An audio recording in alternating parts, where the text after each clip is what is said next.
tardes, amigos. Soy Norma Rojas, editora general de la revista Agronegocios Perú, y el día de hoy, como hemos anunciado, tendremos como invitado a un miembro de nuestra casa editorial, Grupo Raice Perú, el periodista agroalimentario José Calderón, quien además es escritor y analista político. Con José Calderón vamos a ver el tema de la reforma agraria a propósito del anuncio de uno de los candidatos a la presidencia, el señor Pedro Castillo, de aplicar una segunda reforma agraria en un eventual gobierno de su partido, Perú Libre. Buenas tardes, José. En primer lugar, te lanzo el tema y recordamos un poco, según el gobierno de Velasco Alvarado, allá por los años 68-69, cuando da el decreto ley 17716, ley de reforma agraria. Según este gobierno, este decreto tenía el objetivo de transformar la estructura de titularidad de tierras del país y sustituir los regímenes de latifundio y minifundio por un sistema de redistribución equitativa de la propiedad rural. Adelante, José. Por favor, ponnos en antecedentes y dinos si esta premisa se cumplió. Bueno, yo voy a tomar las palabras de Héctor Béjar, uno de los ejecutores de la reforma agraria, que como se sabe era un guerrillero quien el general Velasco Alvarado lo liberó y lo sentó a dirigir gran parte de este proceso. Ese es un antecedente. Lo que quería decir de que no se cumplió porque ni se distribuyó la tierra, dado que hoy en día siguen en la titularidad. Y segundo lugar, los que obtuvieron algo en cooperativa las vendieron en gran mayoría o quebraron, y la desigualdad, si es que hubiese sido reducida, según los índices Gini, en los niveles que ellos querían, hoy día no tendríamos este tipo de afinidad de algunos sectores que aparentemente están detrás de una segunda reforma agraria, salvo que sea una nueva agenda de básicamente la izquierda, porque la reforma agraria fue ejecutada finalmente no por la socialdemocracia que la quería implantar, es decir, estamos hablando todo lo que viene de la época desde Beltrán hasta Belaúnde y Pérez Godoy, inclusive el APRA, ¿no? A quien le tocó fue a la izquierda del MIR, Vanguardia Revolucionaria, y Velasco Alvarado. Esa reforma agraria, que en realidad yo le llamo holocausto agrario porque se perdieron 6 millones de empleos mal o bien pagados, todavía exige que hoy en día alguien diga, bueno, yo fui culpable de esta tragedia. Yo creo que el holocausto agrario generó una gran movilización mayor que a la de los venezolanos hacia otro país que era Lima. En este caso eran los 6 millones de peruanos que, porque no les entregaron finalmente la tierra, porque fueron adjudicadas a cooperativas o a la famosa SAIS, se vieron que de un momento a otro no tenían, digamos, la guía espiritual, la guía, la hoja de ruta que significaba esa estructura, injusta o no, que la conformaba pues el hacendado, ¿no? De tal manera que hay muchos restos de hacienda que han quedado por todo el Perú, que son una escena muy parecida a la de un bombardeo como el de Kosovo o Yugoslavia, porque son ruinas, son las ruinas más modernas del Perú de hace solamente 50 años, de todas las casas de hacienda que fueron abandonadas, inclusive las casas donde vivían, y se les daban a muchos campesinos agricultores, sin negar que vivían también muchos en condiciones muy precarias, no solamente porque no tuvieran dinero para vivir ahí, sino yo que conozco, muchos se hacen su chocita cerca al ganado, porque acuérdate que había mucho abigeato. Entonces, esas chocitas donde a veces viven es también porque está cerca al lugar donde están pastando el ganado y no pueden regresar de noche, ¿no? No puedo negar que esa pobreza, todo eso existía, ¿no? Tampoco, ¿no? ¿Entre quiénes se repartió las tierras? Ese latifundio que existía se dividió, se atomizó. ¿Quiénes fueron los supuestos beneficiarios en todo caso? Bueno, yo lo que quisiera señalarte que antes de responderte, que el gobierno de Hugo Chávez aproximadamente hizo 10.000 expropiaciones en 10 años. El gobierno de la dictadura del general Velasco hizo más de 17.000 expropiaciones en la mitad del tiempo. 17.000, ¿no? Y solamente se Perdón, adjudicaron 17.000, ¿de qué estamos hablando? de haciendas, grandes, medianas, pequeñas. ¿Ya? Eso está totalmente registrado y solamente se adjudicaron aproximadamente unas 1.200 propiedades, sean pero en comunidades o en cooperativas, lo cual también le resultaba a chino a la gente porque no sabía lo que era una cooperativa y naturalmente eso vino de nuestros amigos formados en Francia y también en La Habana, pues, ¿no? En 1912, como sabrás, se creó la Asociación Nacional de Ingenieros de Agrónomos. Eran propietarios de las haciendas porque necesitaban mecanizar y mejorar para hacerse ricos, ¿no? Cuando viene la reforma agraria y todo el mundo es expulsado, a veces compulsivamente, de sus tierras, no solamente se va el hacendado que ahí vivía, ¿no? Es decir, era alguien que estaba casado con la tierra. Lo que sucede es que también se ve el pariente que era el técnico, ¿no? Era el ingeniero, era el que se había traído la naranja Nabel, la Wando, había generado el algodón Tanguis, Pima, los más caros del mundo. Se traían de Cuba y de otros lugares del mundo las variedades más rendidoras de caña de azúcar para las mejores cristalizaciones en las industrias, que eran con totalmente tecnología traída o de Inglaterra o de Estados Unidos, no como ahora que se traen de mercado de segunda mano de Brasil o de Sudáfrica, ¿no? Entonces, el problema es ese. Se fue el que le podía decir en caso que se rompa una pieza importante de un Mercedes. Por si acaso, muchos tractores hoy en día son Mercedes, Deutz, tienen motores Mercedes o Lamborghini. Entonces no tenían dónde comprar. Es lo mismo que ve la industria minera actualmente, que tiene que hacerse socia de accionista de Caterpillar para que le pueda llegar a tiempo de repuesto. Toda esta situación se suma a un montón de problemas, porque cómo administraban el dinero, ¿no? ¿Crees que habría inversiones como las hay ahora, incluso que vengan del extranjero? Es imposible que habrían inversiones, porque para empezar, limitarían desde un primer momento toda la creación de grandes proyectos de riego, que como se sabe son ejecutados por empresas privadas, debido a que las empresas públicas, cuando han empezado a hacer obras de riego, pues se han olvidado de hacer en algunos casos los estudios de suelo y se han producido percolaciones total de lo que iban a inundar, ¿no? Entonces, en este caso, estamos hablando de que se pondría al país en una experimentación donde las víctimas serían precisamente los millones de parceleros que ya actualmente, habiéndose desmarcado de los cercos de las comunidades para ser propietarios de sus tierras, tendrían que compartir su esfuerzo con el otro y definitivamente esto se traduciría en un menor incentivo para ganar, porque lo que querían estas personas al poner cerco en sus nuevos predios de lo que se desmembró toda la comunidad de la reforma agraria era solamente una intención, hacerse ricos, tener mucho dinero. Por otro lado, toda la cadena tecnológica que viene a hacer servicios, de maquila, porque hay mucha maquila en la agricultura de agroexportación, se quedaría pues varado, ¿no?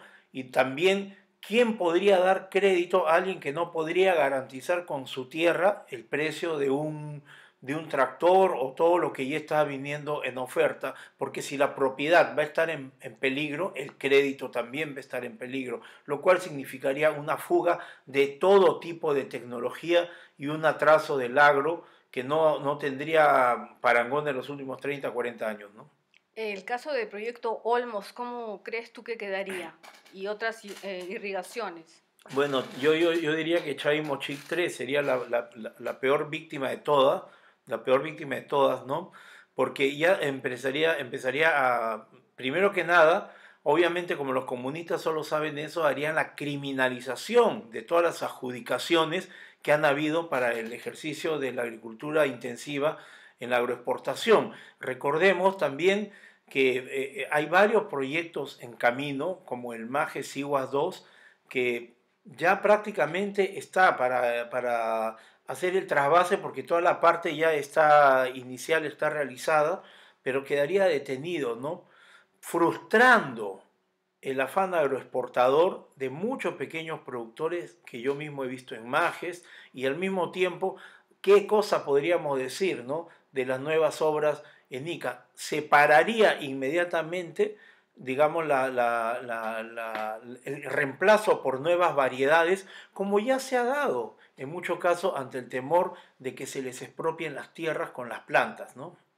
Tenemos ahí la foto, por ejemplo, es un sello grandilocuente postal que decía la tierra para el que trabaja, que era más o menos, ¿no?, poner este país se ha vuelto comunista, ¿no? Y entonces todos estos factores, la mayoría de investigadores no han indicado, me imagino por el mea culpa, que tienen de haber sido artífices de este holocausto agrario que generó la más grande migración del mundo, probablemente, como son nuestros compatriotas que viven o vivían en los Andes hacia las ciudades, ¿no? Acá tenemos algunas de las haciendas, los restos de algunas haciendas muy prósperas, como el Naranjal, que le dio mucho sentido al ferrocarril central, ¿no?, que era un emporio de donde incluso se exportaban naranjas, también de la familia Graña del centro, imágenes de Naranjal que verdaderamente son para llorar, porque a ratos nos da la sensación de estar en Italia o en algunos lugares por el buen gusto que tenían. Y estas son algunas imágenes yendo a la hacienda Laibe, allá en la Sierra Central, que infelizmente fue expropiada, nunca devuelta, y bueno, ahora se ha cambiado de régimen porque tiene otra razón social, accionistas, en fin, ¿no? ¿No? Este era el ferrocarril en tiempos recién construido después de Meij, mucho después, ¿no?, que también era una correa de transmisión también para productos agrícolas de este sueño que tenía Belaúnde, que era conquistar la Amazonía del centro para convertirla en un gran emporio, ¿no?, que va mucho más grande. Acá vemos la revista Oiga de Francisco Igartúa, que como muchos otros se cooptaron con el gobierno militar de Velasco y sin importar que otros periodistas eran deportados o separados de sus cargos, ¿no? Por ejemplo, una pláter de Velasco era Efraín Ruiz Caro, ¿no?, un periodista totalmente servil de la dictadura de Velasco, y también pasó con miembros de la familia Miro Quesada, como hoy día pasa, como Francisco Paco Miro Quesada, que juró en favor de la revolución de Velasco, no obstante, le quitaba todos sus bienes a unos Graña Miro Quesada, que eran verdaderamente en Guando unos innovadores y que probablemente con tanto golpe se decepcionaron y nunca volvieron a hacer lo mismo hasta llegar este apellido a la triste situación que hoy en día enfrenta, pues, ¿no? Yo tengo la idea de que hemos llegado tarde. La reforma, el segundo holocausto agrario ya se ha dado, ¿no? Y el primer mordisco ha sido la derogación de la ley de promoción agraria, donde prácticamente los han encontrado a los agroexportadores dormidos, porque se durmieron por la falta de experiencia en conocimiento histórico. Y también tenemos la guerra a los transgénicos que se ha hecho, que nos ponen de ventaja a Colombia, a Brasil, a Argentina, en gran caso los ecologistas, que es el tercer punto de la agenda. Y cuarto, la guerra que están haciendo a las irrigaciones, que si te das cuenta han parado en muchos lugares, ¿no?, para favorecer, porque ellos quieren, ya hablando de Castillo, es parar todo tipo de influencia en ayuda del exportador, porque dicen que con tierra en favor de cultura o agricultura familiar, que como sabrás ya es parte de la política de este gobierno y del anterior, ¿no? Entonces, no son muy buenas noticias. Lo que te puedo decir de que estos genios de la reforma agraria no pudieron darse cuenta que en realidad le estaban allanando el camino a Sendero Luminoso, porque habiendo fracasado en su propósito vino algo peor, que fue Sendero Luminoso, y que está bien que don Hugo Neira, que se la pasó enseñando en 3 o 4 islas de Tahití, en el fin del mundo francés, pueda estar haciendo acá de gurú del tema. Pero la verdad es que su análisis de que más bien Velasco evitó que haya un sendero luminoso es verdaderamente algo que ya llega a los niveles de preguntarse si es que está bien este caballero. Lo que yo te puedo decir es que ahora, lo que ha pasado ahora es que después de este castigo, muchos han aprendido, ¿no? Y han aprendido a que se necesitan variedades nuevas, modernas, resistencia, nutrición, mucho trabajo y que el trabajo cuesta plata y que al final se tiene que hacer una operación matemática para ver cuánto cuesta la unidad productiva y finalmente estas empresas cooperativas que han quebrado ya no existen y los restos de estas han tenido que hacer la mayor selección de caficultor inhumana que nunca he visto. Tú entras, sí, tú no, tú sí, no, solamente a los mejores, que es lo mismo que hace una empresa privada cualquiera, ¿no? Es lo más cerca a los kibbutz, pero en realidad es una minoría. Es más, en el sur, donde surgió la reforma agraria, encontré algunas personas que dijeron no he encontrado de extranjero, un mexicano que conocí, me dijo, no he encontrado en tantos kilómetros un solo cafetal decente, cosa que sí encontró en Jaén, en el norte del Perú y en el centro en algunos lugares. Bueno, yo creo que les recomendaría a los amigos de la agroexportación, que se pongan un poquito más a estudiar historia, no solamente la peruana. El comunista no para. Hoy día le das el dedito, te come la mano y luego te come el brazo y completito. Acuérdense de la historia del último de los Romanov, de los Romanov de Rusia, que terminaron ellos siendo comidos por los bolcheviques porque le fueron dando, concediendo, sin tener tino, capacidad de negociación y saber decir sí y no irse solamente a Asia, no solamente quedarse ahí, sino investigar todo esto que les estoy diciendo. Tienen ya una reforma agraria, holocausto agrario en marcha y se van a sentar en sus directorios sin importarle no, en sus empresas, sin importarle que sus directorios tienen un montón de otras empresas y a quien responder. Yo les recomiendo que verdaderamente lean historia y se den cuenta si dentro de su propia operación tienen a gente que en algún momento ha empezado a decir hay que cambiar sistema, como yo puedo decir que lo encontré en el comercio, asesores de Interbank, de Kuczynski, como el señor David Rivera y muchos otros, que llamemos izquierda caviar o liberal, que no sabían lo que estaban haciendo. Tienen que ver qué cosa piensa la gente inmediatamente a su entorno. Eso sería lo que le diría. Bueno, y no se trata solamente de que van a ser perjudicados los grandes empresarios. ¿Cómo quedarían los pequeños y medianos agricultores? ¿No? Porque yo creo que ellos van a ser también muy, muy perjudicados, tal vez los más perjudicados. Pero claro, van a ser un pan perjudicado porque eso pasó con la reforma agraria, porque en vez de que bajaron los precios, subieron los precios, porque vieron que querían mayores rendimientos. Bueno, dijeron, acá tenemos mi producto, como lo pueden regular, vale tanto. Entonces, a la empresa minera, al sindicato, le vendían los alimentos mucho más caros. Y poco a poco se fue generando un problema de competitividad hasta el punto que empezamos a importar azúcar, y si es que no fuera por las tasas arancelarias ahora estaríamos, y si no fuera por la gran producción que tiene Arequipa, ¿no? De 12, 14 toneladas por hectárea, ya estaríamos nosotros también importando gran parte de de estos productos.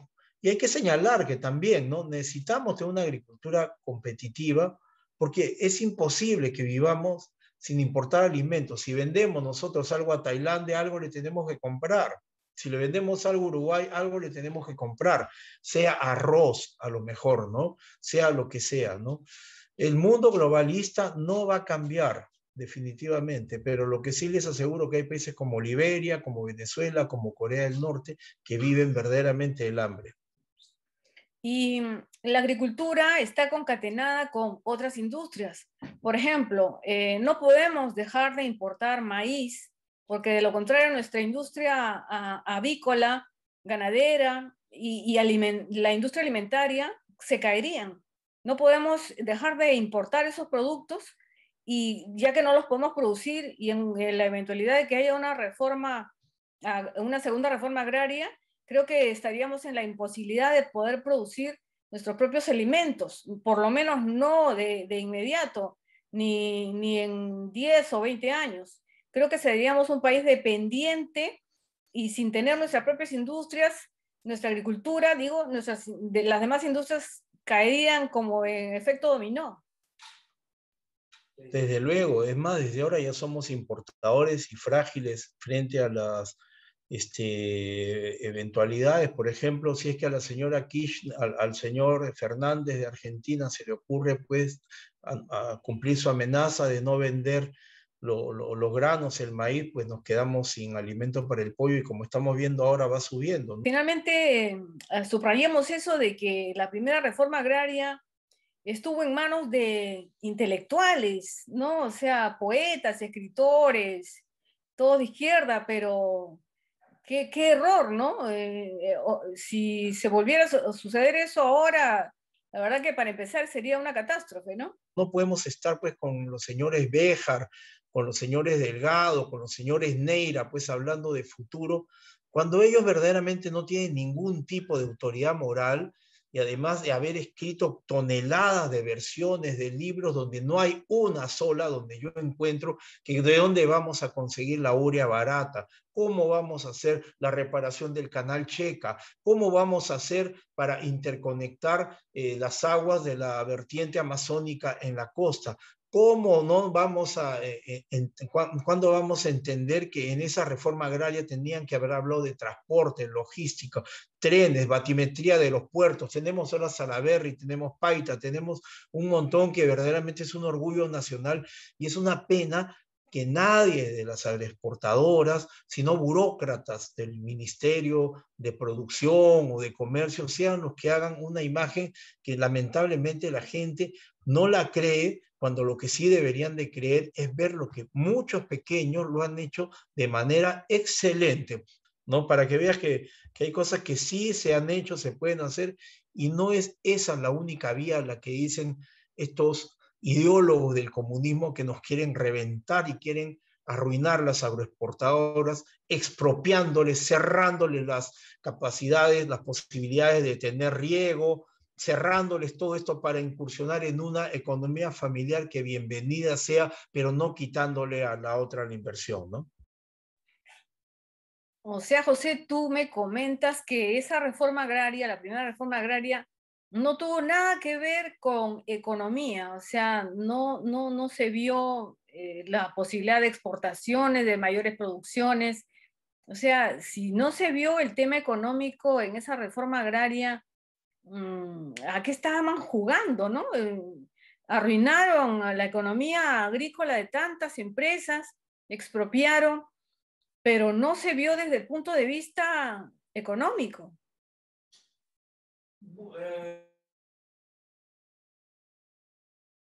Bueno, no solamente no se vio el tema económico, sino si compulsivamente al no saber qué hacer en estas empresas, hubo una discusión entre los políticos, que es lo que va a haber después, y los técnicos. Si hoy en día en cualquier agroexportación se agarran a puñetes, por decir, el jefe de finanzas con el agrícola y con el de ventas, porque uno dice, puedes producir más, sí, pero te estoy matando la planta si le exijo demasiado, y el otro dice, no, pero el mercado, pero podemos apalancar esto con tanto. Si en una agricultura privada existe tremenda discusión o en un directorio para ver si reinvertimos o no reinvertimos la plata con un gobierno como el lápiz para extender en 200 hectáreas más o en 3 tipos de uvas o productos X, ¿te imaginas lo que había en un diálogo de ignorantes, de intelectuales que no tenían ni la menor idea de nada, con agricultores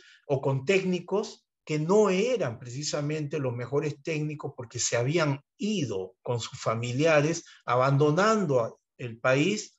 ¿Te puedes imaginar? Entonces todo fue una improvisación absoluta donde estaba cantada la tragedia. Es tan así esta tragedia que muchos de los que recibieron tierras volvían, buscaban donde estén. Muchos han llegado hasta Lima pidiéndole ayuda al viejo patrón que ya se había afincado o bien en Lima o bien fuera del país para decirle qué cosa puedo hacer. esa tragedia no lo escriben, pues estos historiadores no lo escriben con gran deshonestidad estas personas en las universidades, esta sepia, todos estos, pero a mí no me van a engañar porque yo sí viajo, yo sí conozco esa realidad.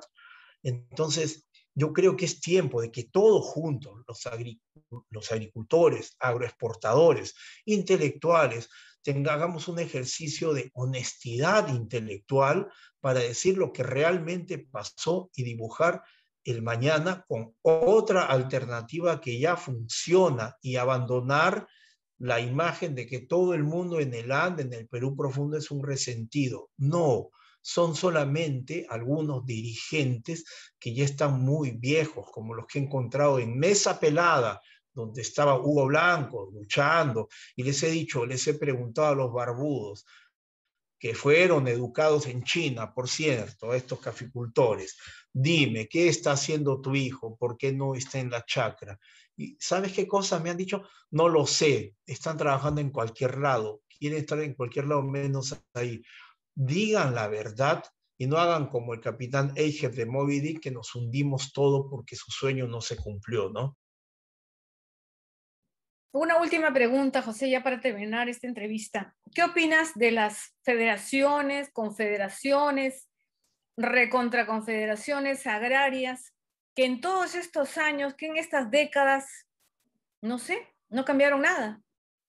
Bueno, muchas de federaciones y están vinculadas a ONGs que reciben dinero de Bélgica o de Francia y en algún momento hasta de Estados Unidos, ¿no? Donde se cultivó el mito rusoniano del buen salvaje, ¿no? Donde consideran, pues, ¿no? Si te ven como lo ven a algunos de los agroexportadores, como virreyesuelos, y que es verdaderamente abusivo frente a estas personas, ¿no? Y que definitivamente se han dedicado a hacer política y no como en España, no como en el resto del mundo que tú conoces, donde verdaderamente están comprometidos con el conocimiento y la gran producción. Yo le pregunté a Lucila Quintana cuánto era lo que tú producías en tu chacra de café. Verdaderamente no voy a responder. Igual le preguntó a algodoneros, a gente que trabaja en caña de azúcar, y verdaderamente se la pasa como el profesor Castillo mucho, pero mucho tiempo lejos de la chacra o de licencias, ¿no? Entonces, oyendo de viaje por aquí, por allá, que me parece fantástico. Yo creo que está bien que viajen a todo el mundo. Es más, yo creo que todos los alcaldes deberían dejarlos un medio año en Francia o en Alemania para que conozcan cómo es allá. Pero lo malo es que acá están promoviendo la división, están promoviendo el perro muerto, cuando las soluciones ya la tenemos totalmente. No te digo que lo diga Fernando Siñones con los microreservorios, sino te estoy diciendo lo que hicieron en un país más pobre, que nos está sacando la mugre en el café, que se llama Vietnam, que está aprovechando tanto su situación ahora, que con los agujeros que hicieron los bombardeos de Estados Unidos en aquella guerra fatídica que irónicamente la ganaron ellos, están haciendo en esos huecos reservorios, aprovechando la gravedad para regar a sus cafetales, y por eso nos están sacando la mugre a nosotros y haciendo temblar a los brasileros, ¿no? Ojalá tuviéramos dirigentes como en Vietnam, ¿no? Y también, dicho sea de paso, de origen comunista, ¿no? Bien, José, muchas gracias por este análisis y quedan muchos temas por ver respecto a esto mismo, pero ya lo veremos en unas próximas oportunidades. Muchas gracias por tu tiempo y a nuestros amigos de Agronegocios Perú que nos sigan en nuestras páginas web, en nuestras redes, para continuar debatiendo con este tema. Gracias y hasta pronto. José, por favor, coméntanos qué sucedería en los momentos actuales si se realizara una segunda reforma agraria.